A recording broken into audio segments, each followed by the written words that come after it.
नमस्कार दोस्तों।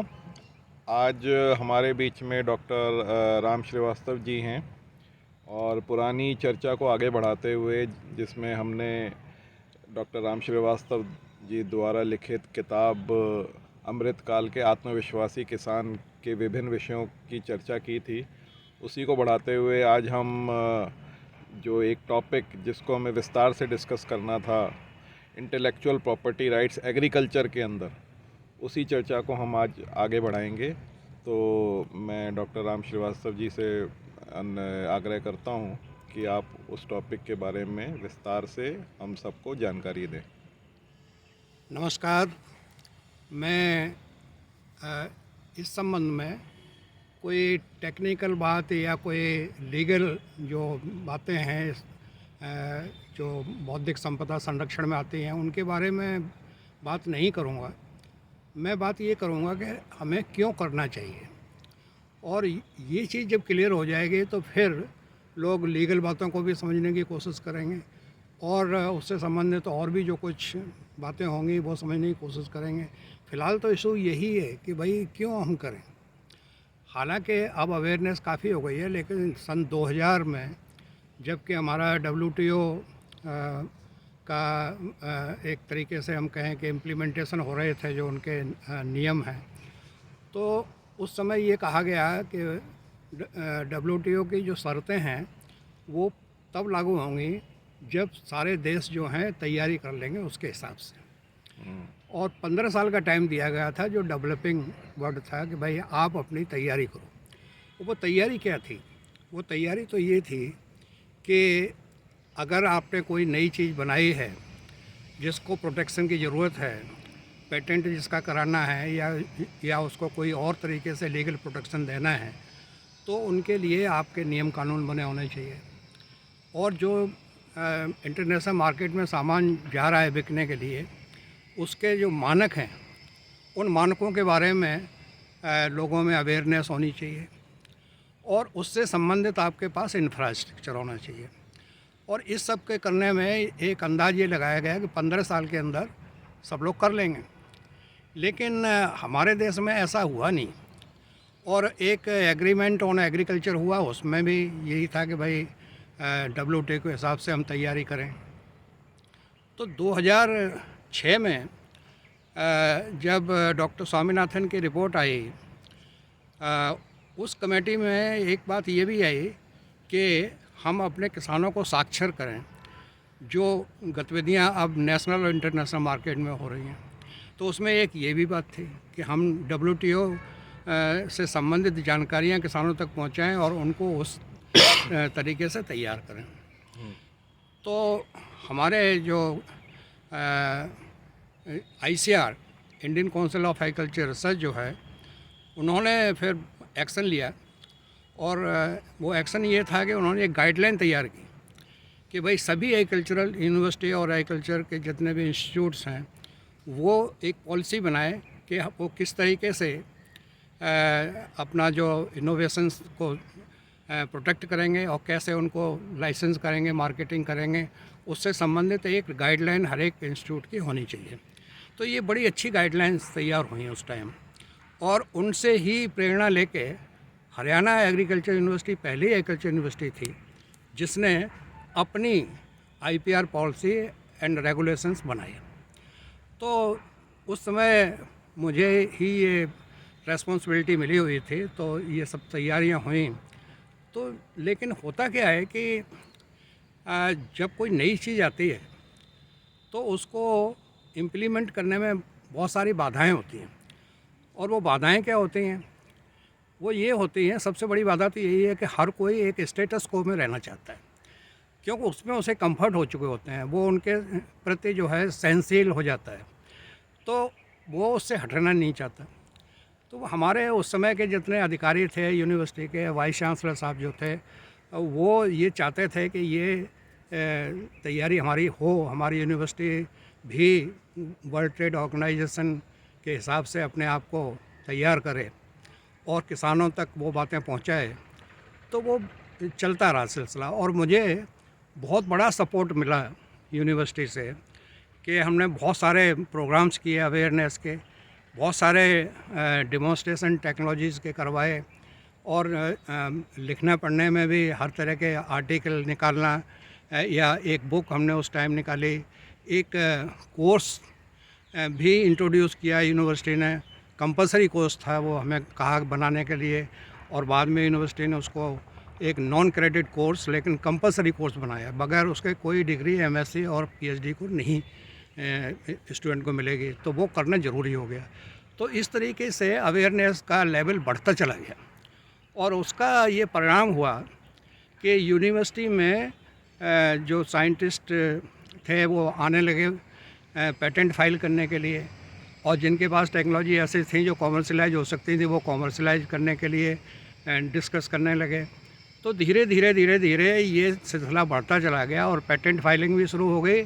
और जो यूनिवर्सिटी की टेक्नोलॉजीज़ थी, विशेषकर जैसे वेराइटीज़ प्लांट ब्रीडिंग डिपार्टमेंट की थी, या जेनेटिक्स बायोटेक्नोलॉजी डिपार्टमेंट से जो टेक्नोलॉजीज़ थी, उनके बारे में प्रपोजल आने लग गए कि भाई इनको कैसे कॉमर्शलाइज किया जाए। तो उनमें फिर कॉमर्शलाइजेशन शुरू हो गया। तो ये अवेयरनेस करने का एक लंबा रास्ता है। इसको कोई ये चाहे कि आज ही हम शुरू कर देंगे, ऐसा नहीं होता है। वो तो जो स्टेटस को बदलने में जब प्रयास कर रहे होते हैं तो बहुत सारे लोग उसके अगेंस्ट हो जाते हैं।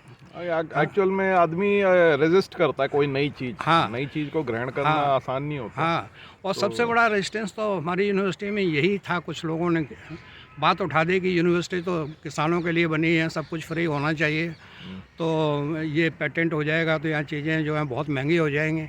लेकिन एक्चुअली ऐसा नहीं था।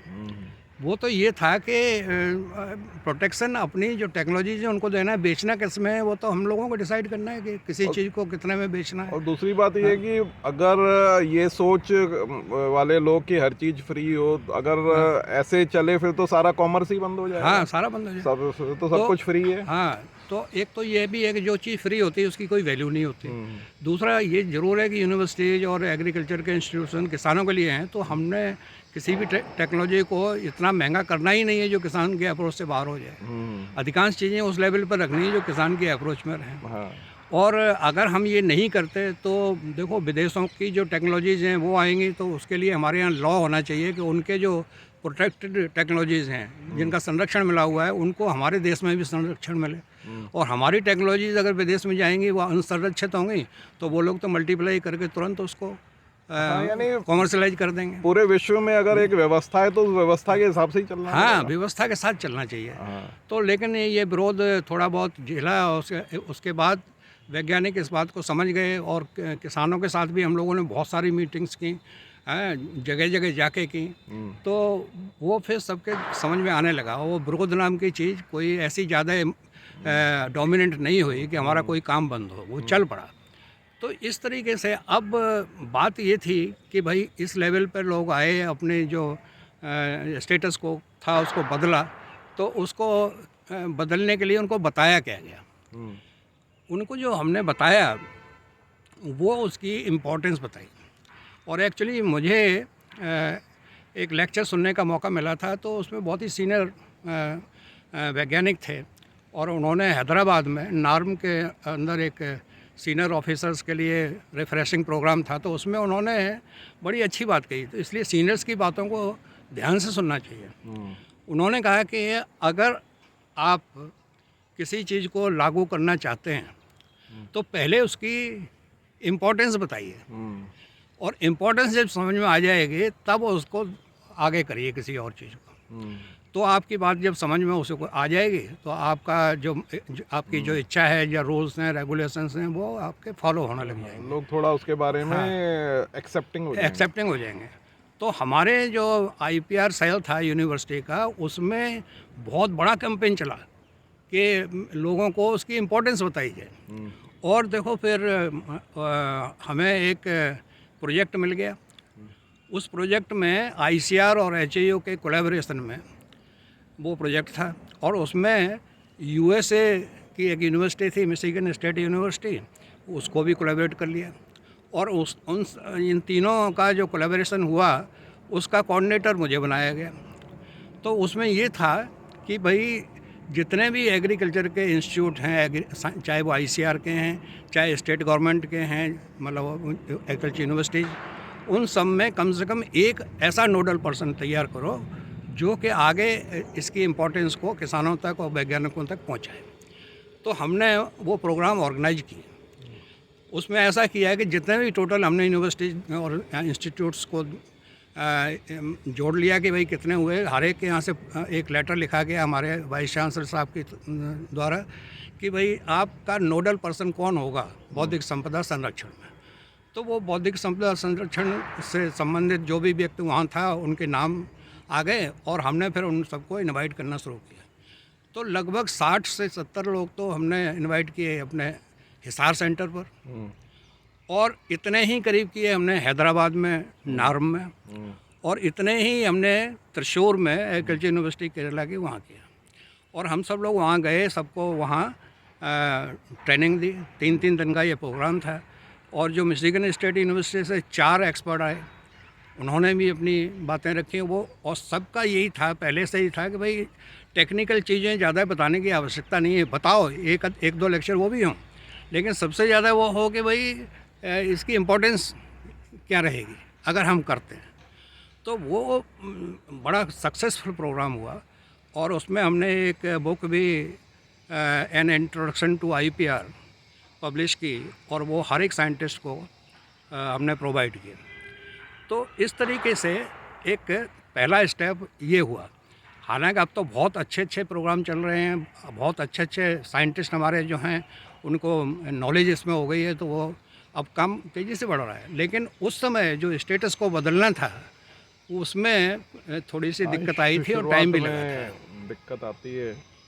वो ऐसे ही है जैसे जब कंप्यूटर्स आ रहे थे तो कई लोग कहते थे कंप्यूटर्स आ जाएंगे तो लोगों की नौकरियां कम हो जाएंगी, यानी लोगों को नौकरियां मिलेंगी नहीं, सारा काम कंप्यूटर कर देगा। हाँ। अब कंप्यूटर भी आ गए और बल्कि और लोग चाहिए। हाँ, ये तो ऐसे ही इंटेलेक्चुअल प्रॉपर्टी राइट्स है, तब लग रहा होगा कि पता नहीं इससे क्या ऐसा हो जाएगा जो कि नेगेटिव जाएगा, बट इंटेलेक्चुअल प्रॉपर्टी राइट्स तो आपकी नॉलेज को एक उस फॉर्म में ले आती है कि उससे सोसाइटी कुछ पैसा कमा के सोसाइटी आपस में यूज़ कर सके, एक दूसरे के बेनिफिट के लिए कॉमर्स शुरू हो जाए। जब लेन देन होगा, व्यापार होगा, तभी समाज आगे बढ़ेगा।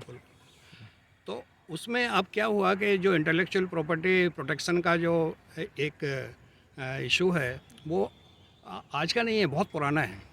और लीगल प्रोटेक्शन तो खैर बाद में शुरू हुए हैं, लेकिन बहुत पहले से लोगों ने किसी न किसी रूप में प्रोटेक्ट किया है अपनी नॉलेज को।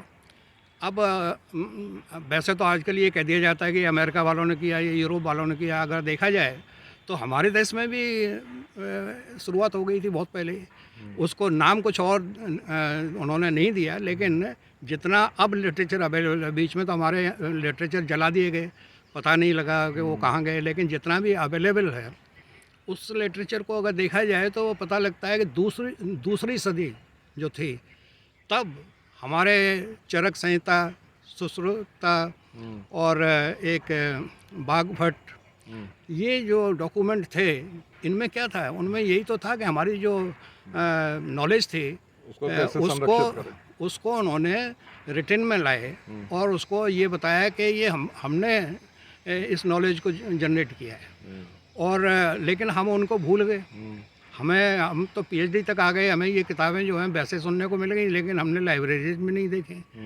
तो बाद में जब हमारे छोटे भाई डॉक्टर राकेश श्रीवास्तव IISc बेंगलोर से पीएचडी करने के बाद जब अमेरिका गए तो वहाँ एक एल्स यूनिवर्सिटी है, वो बहुत ही पुरानी 300 ईयर्स पुरानी यूनिवर्सिटी है, लेकिन आज की डेट में भी वो बहुत ही कम्पिटिटिव साइंटिस्ट पैदा कर रही है। बहुत अच्छे नोबेल प्राइज़ मिलने वाले उन्होंने टेक्नोलॉजी डेवलप की, बहुत सारे नोबेल प्राइज़ वहाँ लोगों ने लिए हैं। तो वहाँ जब हमारे ब्रदर गए तो बोले, मुझे बड़ा ताज्जुब हुआ कि हमारी ये जो चरक संहिता थी जो कि संस्कृत में लिखी हुई है, वो वहाँ लाइब्रेरी में रखी।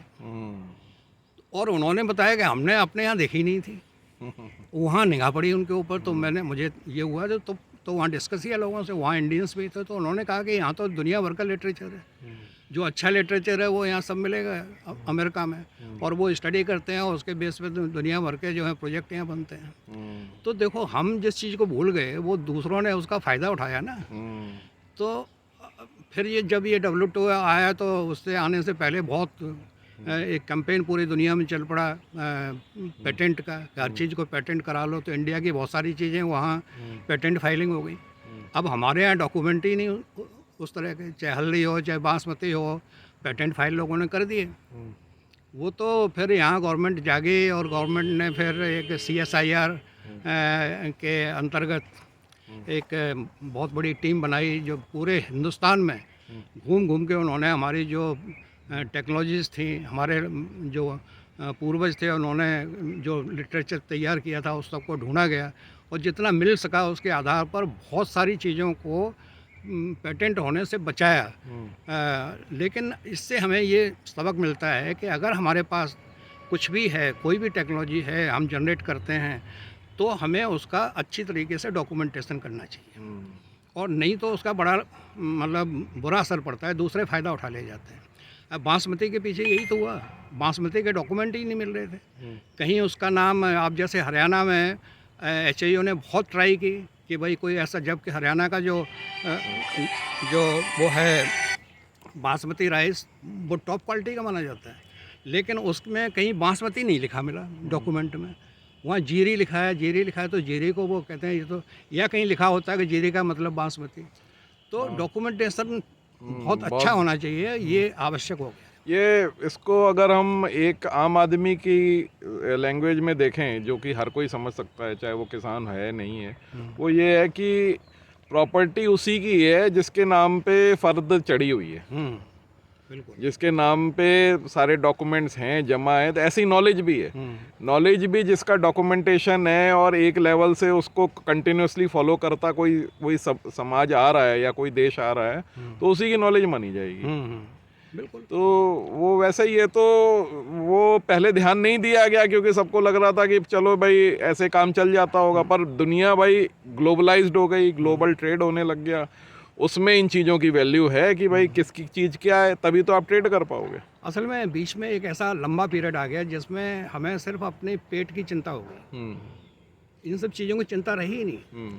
और अगर देखा जाए तो रॉयल कमीशन की रिपोर्ट जो है 1924 की, उस रिपोर्ट में जो बताया गया है कि भाई जो किसान जो है वो गरीबी में ही पैदा होता है, गरीबी में ही जीता है, गरीबी में ही मर जाता है, अपने अगली जनरेशन के लिए गरीबी छोड़ जाता है, ऐसी बातें उसमें लिखी हुई हैं। लेकिन अगर उनसे पूछा जाए कि ये स्थिति आई कैसे, शासन तो आपका था, हालांकि वो रिपोर्ट बहुत अच्छी है, लेकिन अंग्रेजों ने वो उस रिपोर्ट में दिया सब कुछ, लेकिन उसमें ऐसा लगता है कि सब कुछ इंडियन के माथे मर दिया कि तुम्हारी वजह से ऐसा है।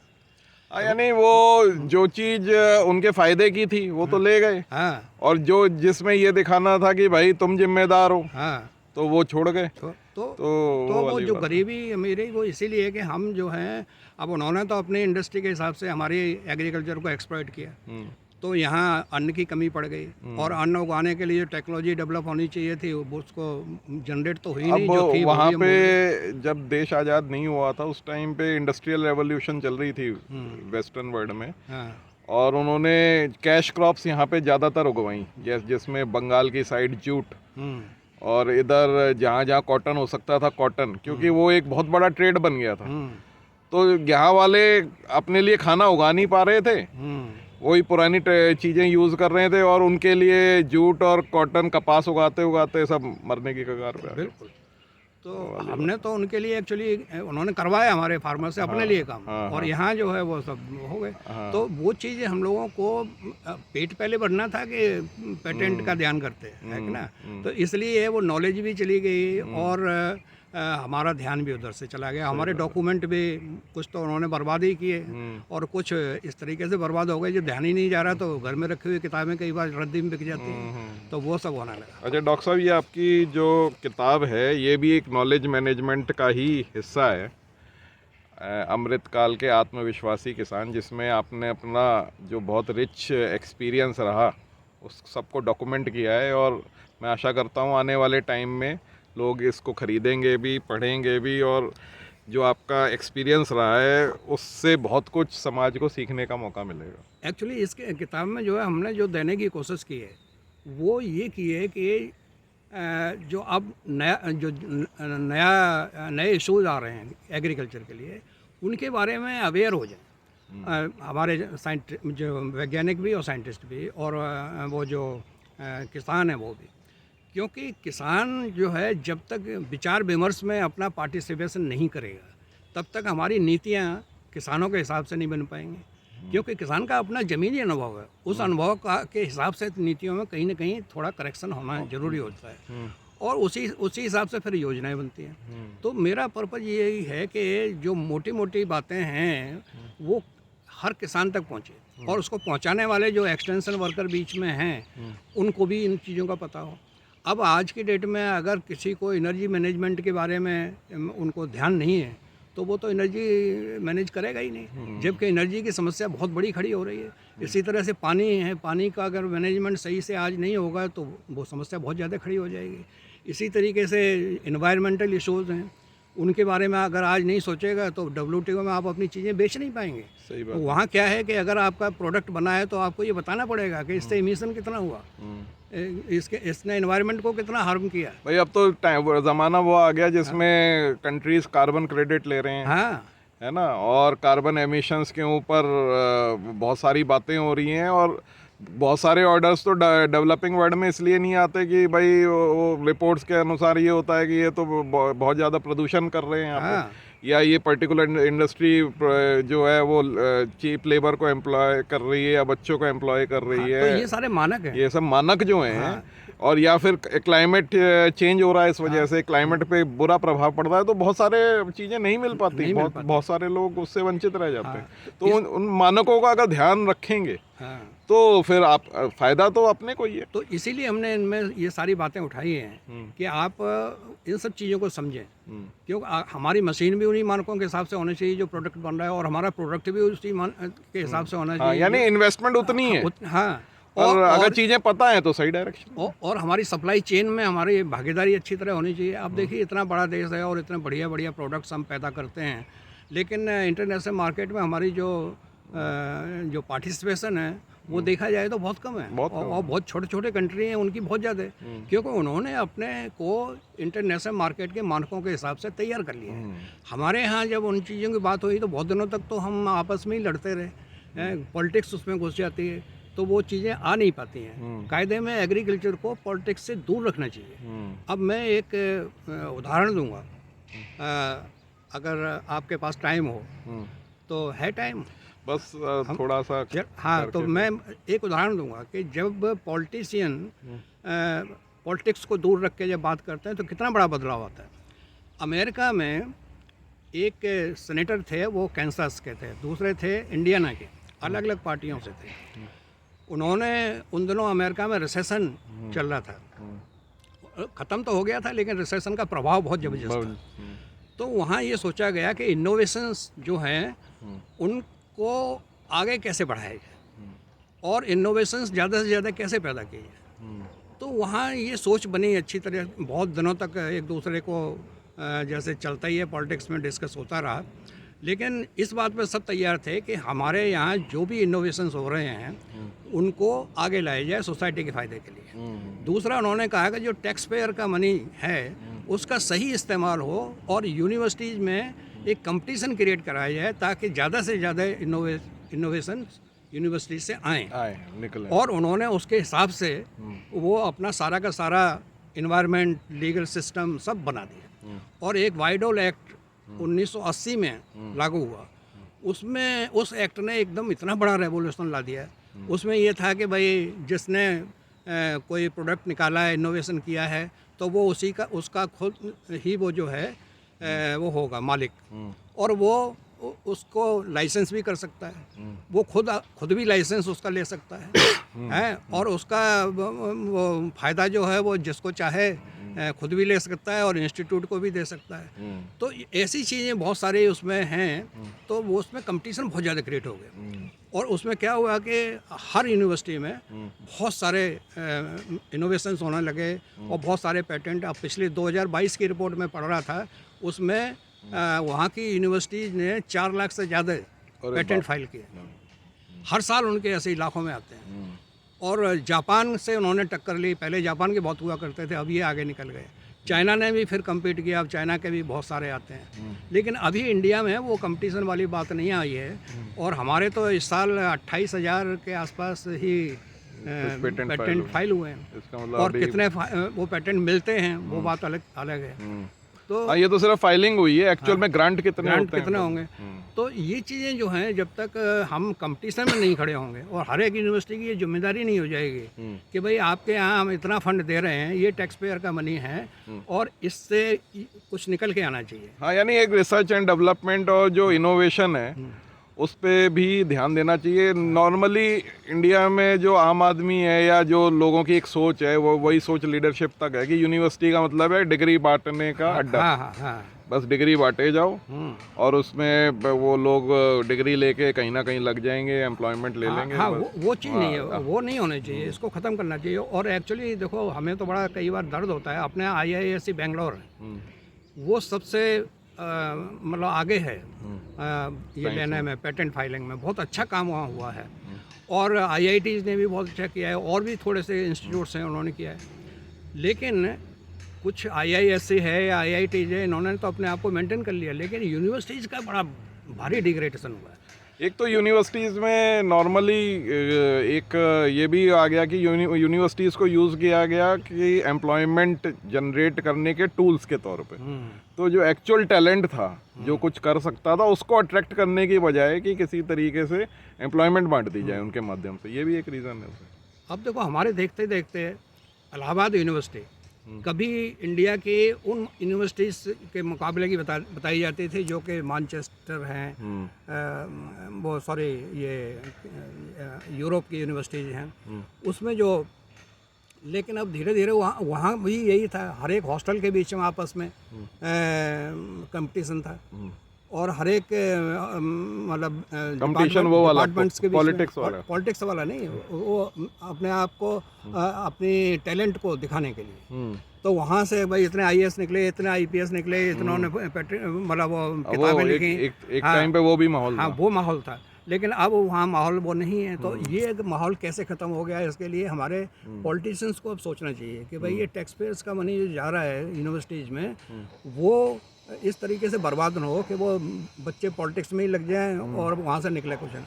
एक्चुअल में क्या है कि यूनिवर्सिटीज़ जो हैं वो बेसिकली एक टूल हैं जहाँ पे एक लर्नड पढ़े लिखे सिटीज़न को तैयार किया जाता है। दूसरा ये है कि वही सिटीजन्स एक नई सोच और नई रिसर्च के साथ नई चीज़ लाते हैं जिससे समाज का उद्धार होता है और समाज को बेनिफिट होता है। तो ये सोच के साथ सारे इंस्टीट्यूशंस आगे बढ़े। डॉक्टर साहब, आपका बहुत बहुत धन्यवाद। और ये चर्चा काफ़ी अच्छी रही हमारी, और अभी क्योंकि समय का थोड़ा कंस्ट्रेंट है हमारे पास, तो उसको ध्यान में रखते हुए इस चर्चा को यहीं अभी समाप्त करेंगे। पर इस चर्चा को हम कंटिन्यू करेंगे क्योंकि बहुत सारी चीज़ें निकल के आई हैं, उनके बारे में भी डिस्कशन होगा ताकि हमारे जो व्यूअर्स हैं और जो इस किताब है आपकी उसके जो रीडर्स हैं, तो वो भी अपने फीडबैक दे सकते हैं, कमेंट्स दे सकते हैं। उन कमेंट्स का हम लोग जवाब भी देंगे। और हमारा जो चैनल है कृषि ज्ञान इंडिया, उस पे लोग जाएं, उसको सब्सक्राइब करें, लाइक करें हमारे वीडियोस को।